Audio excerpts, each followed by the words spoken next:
한동훈이 김경수 복권에 발끈한 이유는 논란 끝에 김경수 전 경남지사가 광복절 특사로 복권되었습니다. 정치인의 사면, 복권은 계기가 있을 때마다 여야의 정쟁 소재가 되는데 이번에는 특이하게도 대통령실과 여당 사이에 정쟁이 벌어져 눈길을 끌었습니다. 윤석열 대통령이 김경수 복권을 추진하자 한동훈 국힘당 대표가 강하게 반발한 것인데요. 한동훈이 직접 전면에 나서지는 않았지만 측근을 통해 복권을 반대하고 특히 국힘당 당원 게시판에 한 대표 지지자 카페 위드훈이가 움직인 것으로 추정되는 게시물 도배가 이루어졌습니다. 대부분의 내용은 윤 대통령에 대한 지지를 철회한다. 대통령 탈당하라. 보수를 배신했다. 당원 가슴에 대못을 박았다. 자존심을 무참히 짓밟았다. 한동훈 대표 힘내라. 라는 것이었습니다. 윤석열이 김경수를 복권한 이유를 두고 대부분은 야권 분열을 노린 것으로 해석합니다. 민주당 당대표 경선에서 이재명 후보가 득표율 85.4%로 신임 당대표로 선출됐습니다. 차기 대통령 적합도에서도 여야를 통틀어 압도적 1위를 유지하고 있습니다. 이대로 가면 다음 대선은 보남 하나입니다. 그래서 야권 분열을 위해 이재명 대항마를 풀어놓는 것 아니냐는 것이지요.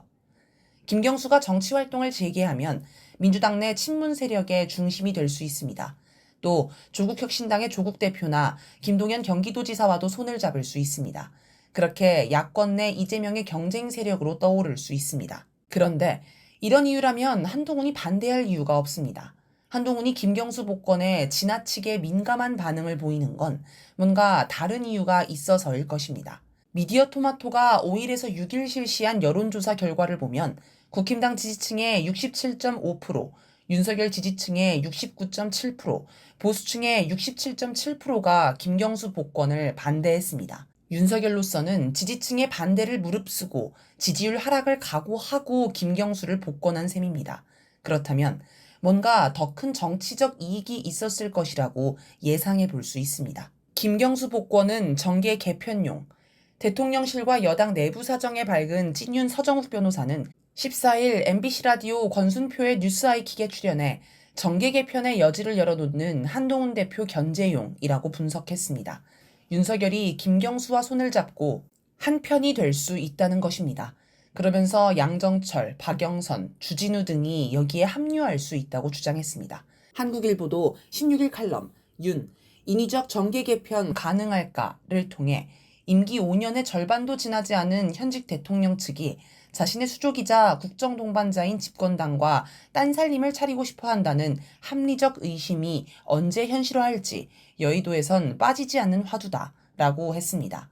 여기서는 심지어 집권 첫 해에 김한길 국민통합위원장을 앞세워 윤석열 신당을 만들려 했었고 지난해에도 친윤계의 분당식 창당론이 나왔다고 소개했습니다. 총선 직후 영수회담을 준비하는 과정에서도 이와 관련한 이야기가 있었습니다. 5월 9일 박지원 의원은 영수회담 물밑 접촉을 했던 이명백, 함성득 두 사람에게서 직접 들었다며 무시무시한 게 있다라고 언급했습니다. 그러면서 과거 박정희, 김영삼 영수회담에서 박정희가 임자, 다음엔 당신이 대통령 해 라고 한 말도 언급했습니다. 즉 박정희도 당시 야권 지도자였던 김영삼과 제휴하려고 한 것처럼 윤석열이 이재명과 제휴하려고 했을 수 있다는 것을 암시한 것입니다. 그런데 김경수 복권 이야기가 나오자 박지원은 영수회담 물밑 접촉 당시 윤석열 측이 김경수를 복권하지 않겠다고 제안했는데 이재명이 거절했다고 밝혔습니다. 이렇게 보면 윤석열이 처음엔 이재명과 손을 잡으려다 여의치 않자 대상을 바꿔 친문 세력과 손을 잡으려고 하는 것으로 생각해 볼 수 있습니다. 극단적으로 낮은 대통령 지지율, 대통령실과 여당의 잦은 갈등은 윤석열을 정계 개편의 길로 점점 내몰고 있습니다. 안 그래도 국힘당 내에서 윤석열 출당 이야기까지 나온 마당에 윤석열이 국힘당에 미련이 있을 것 같지는 않습니다. 원래 윤석열은 국힘당 출신이 아닙니다. 국힘당이 외부에서 영입한 인물입니다. 2023년 9월 5일 시민언론 더탐사는 윤석열이 국힘당 입당 직전 국힘당 관계자와 나눈 통화 녹취록을 공개했습니다. 거기에 보면 윤석열이 민주당보다 국힘 더 싫어해. 정권 교체를 하려면 국힘이 아무리 미워도 국힘을 갖다가 플랫폼으로 할 수밖에 없다라고 합니다. 윤석열이 국힘당을 지지하고 선호한 게 아니라 대통령을 하기 위해 들어간 것임을 알 수 있습니다. 또 만약에 이놈 새끼들 가서 개판 치면은 당 완전히 뽀개버리고 라고 하여 자기 마음에 안 들면 언제든 국힘당을 깨버릴 것처럼 말했습니다. 이번에 한동훈이 국힘당 대표 경선 1차 투표에서 윤석열의 방해와 압력에도 불구하고 62.8%로 압승한 걸 보면 국힘당은 이제 한동훈 당이 되었습니다. 윤석열이 국힘당에 발붙일 곳이 점점 사라지고 있는 것입니다. 나아가 한동훈 국힘당이 자기 뒤통수를 칠 거란 걱정도 하고 있을 것입니다. 최근 김건희와 전화통화를 하는 사이라는 게 드러나 눈길을 끈 진중권 광운대 특임 교수는 13일 유튜브 채널 시사저널 TV에 출연해 윤 대통령으로선 국민의힘이 자신의 당인 줄 알았는데 전당대회 결과를 보니 당원 3분의 2가 한 대표의 편이었다. 게다가 한 대표가 최상병 사건 등에 있어 원칙 수사를 강조하고 있고 계속해서 자신과 갈등도 빚고 있는 상황이라며 대통령은 한동훈이 우리를 지켜줄 사람이 아니구나 라고 판단하고 있을 것이라고 주장했습니다. 검찰총장 교체 배경. 이렇게 보면 윤석열이 11일 심우정 법무부 차관을 검찰총장으로 지명한 것도 이와 관련이 있습니다. 지금 검찰총장인 이원석은 특수부 출신, 이른바 특수통입니다. 특수부는 주로 정치인, 고위공직자의 권력형 비리 같은 대형 사건을 주로 처리하며 검사 중에서도 최고의 엘리트 코스로 꼽힙니다. 특수통은 거물을 수사하려는 기질이 있습니다. 만약 윤석열의 권력이 강하다면 경쟁 상대인 야권 유력 정치인들을 수사하겠지만 권력이 약해지면 윤석열을 겨냥할 수 있습니다. 실제로 이원석은 김건희 주가 조작 사건, 명품 가방 수수 사건을 두고 대통령실과 충돌하였습니다. 그래서 이원석이 한동훈 라인이라는 이야기가 심심찮게 흘러나왔습니다. 시사저널은 16일 기사 배신의 칼 용납 못한 윤석열 기획통 검찰총장 전면회에서 권력을 정조준하는 특수부 검사 특유의 기질을 누구보다 잘 아는 윤 대통령 입장에서는 검찰의 칼이 언제든 자신을 향할 수 있다는 위기감을 느낄 수밖에 없는 구도가 형성된 것이라고 분석하였습니다. 그러면서 윤석열은 자신을 겨누려는 검찰을 통제하기 위해 민정수석실을 되살려 기획통 출신의 김주현 전 법무부 차관을 민정수석에 앉혔다고 했습니다. 기획통이란 법무행정 업무를 담당하는 검사입니다. 요직이기는 하지만 수사 실적으로 평가받는 자리가 아니라서 특수통과는 정반대의 기질을 보입니다. 아마 윤석열은 기획통을 앉혀놓으면 말을 잘 듣고 대들지 않을 거로 여겼을 것입니다. 그리고 김주현의 직속 부하였던 심우정을 검찰총장에 앉혔습니다. 검찰총장 인선을 봐도 윤석열이 한동훈을 극도로 경계하고 있음을 알 수 있습니다. 윤석열식 정계 개편 구상. 그렇다면 윤석열의 정계 개편 구상은 무엇일까요? 김경수 복권을 두고 천하람 개혁신당 원내대표는 14일 SBS 라디오 김태현의 정치쇼에서 윤 대통령은 기본적으로 친문이라면서 양정철, 박영선, 김한길 이런 체제로 해서 대통령께서 뭔가 본인의 정치적인 보험으로서 친문 집단을 생각하고 계시는 것 아닌가라고 주장했습니다. 이어 국민의힘과 친문이 합쳐지는 정계 개편이 될 수도 있고 친문이 하나의 플랜 B가 될 수 있는 것 아닌가라고 하였습니다. 이처럼 윤석열이 친문 세력과 손을 잡고 신당을 만들 수 있습니다. 40총선에 참패한 직후 대통령실 비서실장과 국무총리에 양정철 전 민주연구원장, 박영선 전 중소벤처기업부 장관을 검토한다는 보도가 나와 논란이 된 적이 있습니다. 대통령실은 부인했지만 박영선은 자신의 소셜미디어에 대한민국의 미래를 생각한다면 너무도 중요한 시기여서 협치가 기묘하다라고 적어 의혹을 키웠으며 보름쯤 지나 긍정적인 답변은 한 적이 없다라고 하여 실제 총리직 제안이 있었음을 시인했습니다. 서정욱도 8월 14일 CBS 라디오 박재용의 한판 승부에서 총선 직후 나왔던 양정철 비서실장과 박영선 총리가 완전히 근거 없는 이야기는 아니었다. 그 그림을 그린 사람이 있다라고 주장했습니다. 만약 윤석열이 친문 세력과 손을 잡고 신당을 차린다면 야권에서는 양정철, 박영선 외에도 임종석, 이인영 등 친문 세력, 이낙연 등 민주당에서 이탈한 세력이 여기에 합류할 수 있습니다. 국힘당에서도 원희룡, 안철수, 김한길, 친윤 세력 등 한동훈과 거리가 있는 세력들이 합류할 것입니다.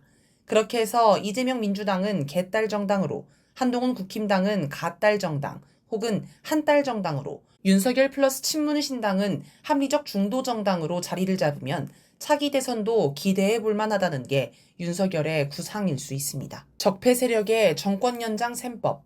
그런데 차기 대선은 한동훈도 고민하고 있을 것입니다.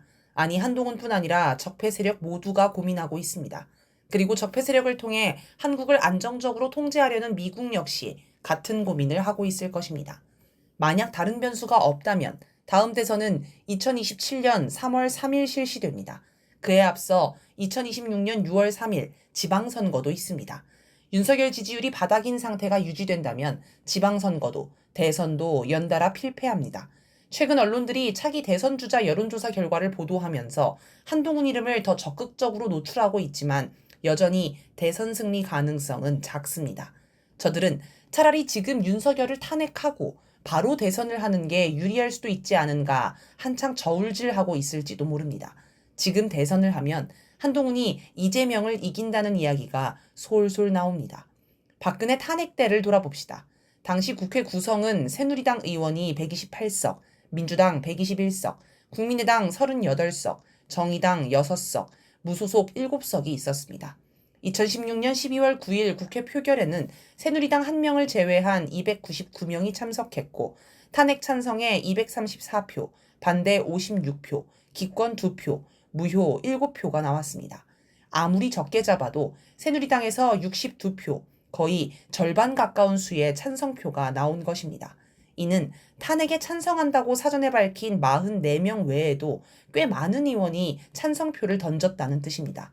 사실 새누리당 의원들이 작정하고 반대표를 던졌거나 아니면 아예 표결에 불참했으면 탄핵을 막을 수도 있었습니다. 추미애 의원은 2021년 4월 29일 자신의 페이스북에 글을 올려 자기가 비박계를 이끌던 김무성 전 대표를 설득했기 때문에 새누리당 의원들이 탄핵에 찬성했다고 주장했습니다. 그는 탄핵 발의를 앞둔 2016년 11월 30일 김무성을 만나 형사 책임과 달리 탄핵 재판은 헌법에 대한 태도 책임을 묻는다는 뜻의 행상 책임인 것이어서 조기에 탄핵 결론이 날 수 있다라고 설명했고 여기에 김무성이 수긍했다고 밝혔습니다. 하지만 이런 법리적인 문제 때문에 적폐 세력들이 움직였을 것 같지는 않습니다. 이들이 탄핵에 찬성표를 던진 건 당시 성난 민심이 두려웠기 때문입니다. 만약 반대표를 던져서 탄핵을 막았다면 민심이 새누리당을 가만두지 않았을 것입니다. 하지만 그렇다고 이들이 자포자기한 건 아닙니다. 이들은 탄핵당하더라도 대선에서 이길 수 있다는 기대가 있었습니다. 바로 당시 친박계에서 흘러나온 반기문 대망론입니다.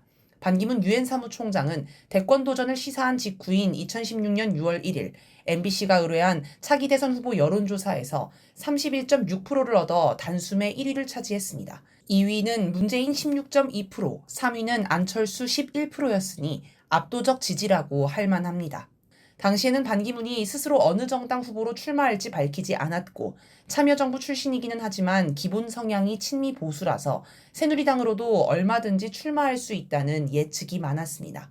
이걸 보면 당시 새누리당 의원들이 반기문을 영입해 정권을 연장할 수 있다고 보고 탄핵에 동참한 것이 아닌가 싶습니다.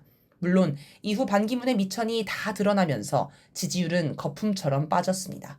아무튼 지금 적폐 세력들도 과연 탄핵하는 게 유리할지 열심히 주판알을 튕기고 있을 것입니다. 그리고 적폐 정권 유지, 재창출을 원하는 미국도 한참 계산기를 두드리고 있을 것입니다. 윤석열과 한동훈도 불이 나게 머리를 굴리고 있습니다. 이미 견제를 넘어 경계의 수준까지 간 둘의 관계를 놓고 보면 아마도 서로를 죽이는 판으로 고민할 듯합니다. 윤석열은 한동훈이 탄핵을 선택하기 전에 선수를 쳐야 합니다. 그래서 한동훈을 배제하고 친문 세력과 손을 잡으면 안전하고 확실하게 정권 재창출이 가능하다며 적폐 세력과 미국을 설득하려고 할 것입니다. 사실 적폐 본당을 깨고 제3의 중도보수 정당을 만들자는 구상은 이번이 처음이 아닙니다. 2007년 문국현의 창조한국당, 2016년 안철수의 국민의당, 2017년 유승민의 바른정당, 2024년 이준석의 개혁신당 등이 모두 같은 구상에서 나온 것입니다. 지금의 국힘당으로는 불안하기 때문에 어떻게든 정계 개편을 해야 한다는 건 윤석열뿐 아니라 다른 적폐 세력과 미국도 공감하는 부분입니다. 게다가 지금 윤석열에게 정국을 반전시킬 방법은 이것밖에 없습니다. 경제, 안보 분야에서는 더 이상 반전을 노리기 어렵기 때문입니다.